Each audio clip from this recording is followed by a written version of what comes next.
Hello everyone, welcome back to my channel. तो आज के इस वीडियो में हम डिस्कस करेंगे हमारे सिविल प्रोसीजर कोड के कुछ इंपॉर्टेंट केस लॉज को। तो आइए शुरू करते हैं।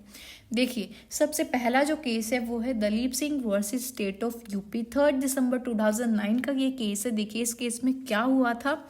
इस केस में सुप्रीम कोर्ट के द्वारा कहा गया था कि रिलीफ नहीं दिया जाएगा अगर जो लिटिगेंट है वो झूठ बोलता है या फिर मटेरियल फैक्ट्स को सप्रेस करने की कोशिश करता है, तो उसे रिलीफ नहीं दिया जाएगा। तो ये कहा गया था हमारे Dalip Singh versus state of UP के केस में कि अगर वो लिटिगेंट वो झूठ बोलता है या फिर किसी मटेरियल फैक्ट्स को सप्रेस करने की कोशिश करता है तो कोर्ट के द्वारा उसको क्या है, कोई रिलीफ नहीं दिया जाएगा, ये कहा गया था इस केस में। अब हम नेक्स्ट केस देखते हैं, Neelam Abhijit Kadam versus state of Maharashtra Bombay high court.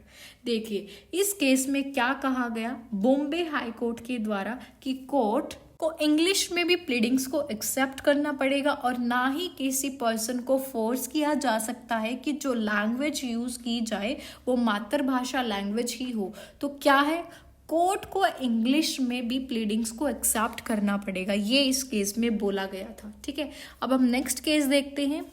Next है commissioner of income tax versus Godavari Devi Saraf Bombay high court. देखिए, तो इस केस में बॉम्बे हाई कोर्ट के द्वारा कहा गया था कि ऐसा कोई भी ट्रिब्यूनल जो देश में कहीं पर भी है उसे रिस्पेक्ट करना होगा लॉ का जो कि दिया गया है हाई कोर्ट के द्वारा, और भले ही वह फिर किसी दूसरी स्टेट की हाई कोर्ट के द्वारा दिया गया हो, तब तक जब तक किसी दूसरी हाई कोर्ट के द्वारा एक कॉन्ट्ररी डिसीजन ना दिया जाए।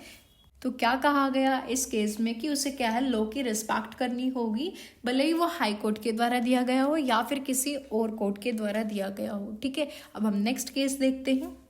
नेक्स्ट है AV Shastri and others versus government of Andhra Pradesh. तो देखिए, इस केस में कहा गया था कि ऐसा ऑर्डर जो कि फ्रॉड के द्वारा लिया गया है या फिर जो मटेरियल फैक्ट्स है उनको सप्रेस करने के बाद लिया गया है उसको लिटिगेशन के किसी भी स्टेज पर रिकॉल किया जा सकता है, और एक बार जैसे ही सुपीरियर कोर्ट के द्वारा अपील को एक्सेप्ट कर लिया जाता है तो जो लोअर कोर्ट्स है वो फिर से रिकॉल नहीं कर सकते हैं, मीन्स प्रोसीड नहीं कर सकते हैं लिटिगेशन के साथ। तो ये इस केस में बोला गया था कि ऐसा ऑर्डर जो कि फ्रॉड के द्वारा लिया गया है या फिर जो मटेरियल फैक्ट्स है उनको सप्रेस करने के बाद लिया गया है उसको लिटिगेशन के किसी भी स्टेज पर रिकॉल किया जा सकता है, और एक बार जैसे ही वो सुपीरियर कोर्ट के द्वारा अपील को एक्सेप्ट कर लिया जाता है तो लोअर कोर्ट्स जो है वो फिर से रिकॉल नहीं कर सकते हैं, उस मीन्स प्रोसीड नहीं कर सकते हैं लिटिगेशन के साथ। तो ये इस केस में बोला गया था। ठीक है, अब हम नेक्स्ट केस देखते हैं। नेक्स्ट है फॉरवर्ड कंस्ट्रक्शन कंपनी वर्सेस प्रभात मंडल। देखिए, इस केस में क्या हुआ, तो इस केस में बताया गया कि पीआईएल के ऊपर भी जो रेस जुडिकाटा है वो एप्लीकेबल होगा अगर एक ही पॉइंट को लेकर सूट बार बार फाइल करा जा रहा है। तो ऐसे टाइम पर जो रेस जुडिकेटा है तो वो पब्लिक इंटरेस्ट लिटिगेशन के ऊपर भी अप्लाई किया जाएगा। देखिए, क्या बोला गया इस केस में बताया गया कि पीआईएल के ऊपर भी रेस जुडिकेटा एप्लीकेबल होगा अगर एक ही पॉइंट को लेकर सूट बार बार फाइल करा जा रहा है। तो ऐसे टाइम पर जो रेस जुडिकेटा है तो वो पब्लिक इंटरेस्ट लिटिगेशन के ऊपर भी अप्लाई किया जाएगा। ठीक है, अब हम नेक्स्ट केस देखते हैं, Mehboob Sahib versus Shahid Ismail and others. देखिए, इस केस में क्या हुआ, तो इस केस में कहा गया था कि जब भी किसी को डिफेंडेंट के ऊपर रेस जुडिकेटा को अप्लाई किया जाता है तो बहुत ज़्यादा कॉन्शियसली किया जाना चाहिए। तो इस केस में स्पेशली ये बोला गया है कि जब भी किसी को डिफेंडेंट के ऊपर रेस जुडिकेटा को अप्लाई किया जाता है तो बहुत ज़्यादा सीरियसली, मतलब बहुत ज़्यादा कॉन्शियसली उस चीज़ को जो लिया जा रहा है रेस जुडिकेटा वो लेना चाहिए कॉन्शियसली। ठीक है, मीन्स कॉन्शियसली किया जाना चाहिए। तो नेक्स्ट केस है हमारा हीरालाल वर्सेस बदकुलाल एयर 1953। देखिए, इस केस में कहा गया कि कोर्ट इश्यूज को फ्रेम करने से पहले विटनेस को एग्जामिन कर सकती है और डॉक्यूमेंट्स को इंस्पेक्ट भी कर सकती है इश्यूज को अमेंड करने के लिए और इश्यूज को फ्रेम करने के लिए, या फिर ऐसे इश्यूज को स्ट्राइक आउट करने के लिए जो कि रॉन्गफुली फ्रेम्ड थे।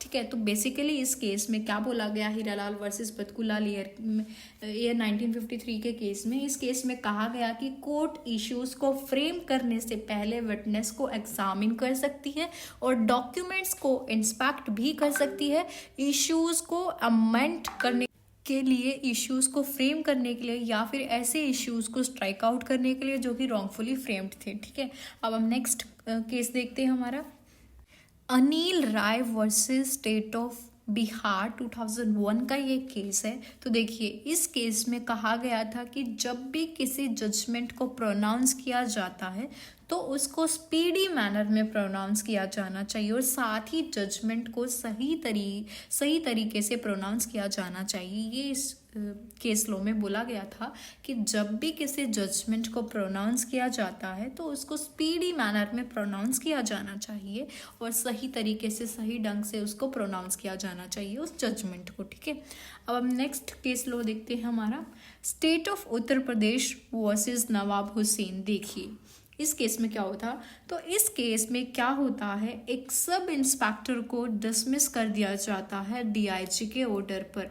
तो वो पुलिस ऑफिसर इस ऑर्डर को हाई कोर्ट में चैलेंज करता है कि उसकी जो है सुनवाई नहीं की, उसको सुनवाई का अधिकार नहीं दिया गया था उस ऑर्डर को पास करने से पहले। तो हाई कोर्ट के द्वारा इस केस को डिसमिस कर दिया जाता है।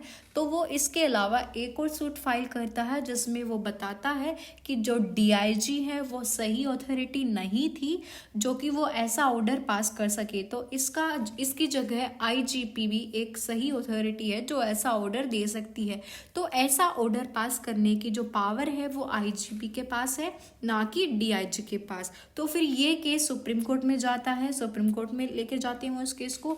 तो अब इसमें सुप्रीम कोर्ट का ये कहना था कि जो ये केस है ये कंस्ट्रक्टिव रेस जुडिकाटा के अंडर फॉल करता है। उन्होंने स्पेशली ये बोला कि जो ये केस है ये कंस्ट्रक्टिव रेस जुडिकाटा के अंडर फॉल करता है।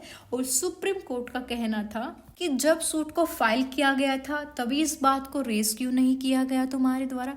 तो ऐसा मतलब सुप्रीम कोर्ट ने बोला कि ये रेस जुडिकाटा के अंडर, कंस्ट्रक्टिव रेस जुडिकाटा के अंडर फॉल करता है। और उन्होंने कहा कि जब ये केस जो रेस किया गया था तभी तुमने क्या है सारी प्रॉब्लम्स क्यों नहीं बताई। ठीक है, ये था हमारा केस। अब हम नेक्स्ट केस देखते हैं S Ramesh versus MS limited 12 जन 2016 का ये केस है। इस केस में मद्रास हाई कोर्ट के द्वारा कहा गया था कि ऐसा व्यक्ति जिसको इंटरिम ऑर्डर के बेनिफिट्स दिए गए थे वो लायबल है कि वो कंपनसेशन प्रदान करे सारी पार्टीज को, अगर जो केस है वो डिसाइड हो जाता है उस व्यक्ति के अगेंस्ट और दूसरी पार्टी के फेवर में। एक पार्टी के उसमें अगेंस्ट हो जाता है वो केस और दूसरी पार्टी के फेवर में हो जाता है। तो क्या उसे कंपनसेशन का अधिकार है, वो लायबल है कंपनसेशन के लिए। ठीक है, तो ये था हमारा S Ramesh versus MS limited 2016 का ये केस है 12 जनवरी।